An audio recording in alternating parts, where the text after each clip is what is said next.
তোমরা নিয়েছো মৃত্যুকে মেনে, আমি লিখেছি কবিতা। আসসালামু আলাইকুম, আমি রাখি রাজ্য থেকে রাখি বলছি। 2025 সালে 21শে মেলা শুরু হওয়ার গোটা কয়েকদিন আগে আমি একটা বইয়ে আমার লেখা কবিতা দিয়েছিলাম। সেটা একটা যৌথ বই ছিল এবং জুলাই আন্দোলনকে কেন্দ্র করে অনেকেই লেখা দিয়েছিল, এবং সেখান থেকে সেরা লেখিকা হিসেবে আমাকে একটি বই উপহার দেয়।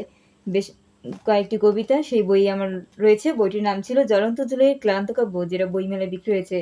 এবং ফাইনালি আমি আজকে সেরা লেখিকার বই উপহারটি আমার হাতে পাই, কুরিয়ার থেকে আনি। এই বইটি আনবক্সিং করার আগে আমি যে ভাইটাকে মোস্ট ধন্যবাদ দিতে চাই, তিনি হচ্ছেন কাবির হুসাইন, যার মাধ্যমে হচ্ছে আমি সম্পূর্ণ আজ এ পর্যন্ত আসতে পেরেছি। ভাইয়াটা হচ্ছে একটা গ্রুপে পোস্ট দিয়েছিল লেখা নেবার জন্য, এবং সেটা সম্পূর্ণ ফ্রিতে ছিল। তো সেখান থেকে আমি ভাইয়াকে লেখা পাঠাই জিমেইলে, এবং তারপর হচ্ছে ভাইয়ার মাধ্যমেই আমার লেখা বইয়ে যায়, যেটা আমার ছোট্টবেলা থেকে স্বপ্ন ছিল। প্রথম আমার লেখা বইয়ে ছাপা হয়, যেটা কাবির হোসেন ভাইয়ের মাধ্যমে সম্ভব হয়েছে। আর হচ্ছে তার মাধ্যমে আমি এই বইটা পাই। সে আমাকে টেক্সটে দিয়ে জানিয়েছে যে আমি একটা বই উপহার পেয়েছি সেরা লেখিক হিসাবে, না হলে আমি জানতামই না। সো ভাইকে অসংখ্য অসংখ্য ধন্যবাদ আমাকে এত সুন্দরভাবে প্রেজেন্টেশন করে দেওয়ার জন্য, আমার জীবনটাকে আমার স্বপ্ন পূরণ করে দেওয়ার জন্য। সো চলেন বইটি আনবক্সিং করি।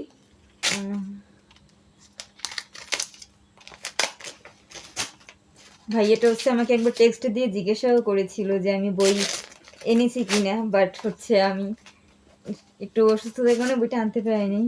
ওহ মাই গড,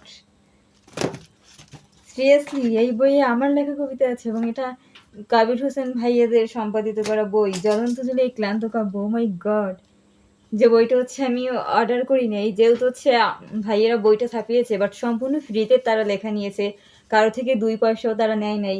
তো সেই অনুযায়ী বই সবাইকে কিনে নিতে হবে, কারণ তাদের তো অর্থ ব্যয় হয়েছে। আর বই ছাপানোর খরচ তো আপনারা জানেনই। তো সেখান থেকে আমি আমাদের কবিতা দেওয়া বইটা পেয়ে গেলাম। আমার কল্পনাতে ছিল যে আমার এই বই আমার হাতে আসবে। এখানে হচ্ছে জন্ম পরিচয় দেওয়া রয়েছে একজনের, আই ডোন্ট নো, পড়ে দেখতে হবে। ওয়াও, আমার এত আনন্দ লাগছে। ভাই হচ্ছে এভাবে সারপ্রাইজিং গিফট রাখবে। ও মাই গড, ওয়াও। বইয়ের পাতা উল্টাতেই শুরুতেই আমার লেখা কবিতা হাতে পড়লো, শহীদ জননী স্বর্ণা রাখি।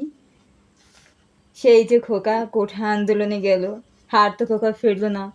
খোকারা কিন্তু ফিরে নাই, কিন্তু খোকাদের স্মৃতি ধরে রাখার জন্য আমাদের এই কবিতা লেখা, বা এখানে অনেকেই নোট লিখেছে, গল্প লিখেছে। তো বইটা এখনো পাওয়া যাবে কিনা আমি জানি না। আপনারা যদি বইটি পেতে চান, আমি হচ্ছে ইনফরমেশন নিয়ে জানাতে পারি। বাট আবারও আমি ধন্যবাদ দিচ্ছি কাবির হুসাইনি ভাইয়াকে, অসংখ্য অসংখ্য ধন্যবাদ ভাইয়া আমাকে এত সুন্দরভাবে প্রেজেন্ট করে বই উপহার দেওয়ার জন্য, এবং আমার কবিতাগুলো নেয়ার জন্য। এবং আমি জানি না আপনার সঙ্গে কারা কারা সহযোগিতা রয়েছে, আমি শুধু আপনাকেই চিনি এবং আপনাকে ধন্যবাদ দিলাম। এবং যে যে পেজ থেকে এটা প্রকাশিত হয়েছে সেটা হচ্ছে বিদ্রোহী পেজ। তো বিদ্রোহী পেজ আপনারা জিজ্ঞেস করে দেখতে পারেন যে বই পাওয়া যাবে কিনা। তো বিদ্রোহী পেজটাকে আমার অসংখ্য অসংখ্য ধন্যবাদ। হয়তো বিদ্রোহী পেজে অনেক টিম আছে। তো সবাই ভালো থাকবেন, সুস্থ থাকবেন, এবং বইটি আপনাদের কেমন লাগলো বা দু একটা কবিতা আমি শোনাতে পারি পরে অন্যান্য লেখকদের। সবাই ভালো থাকবেন।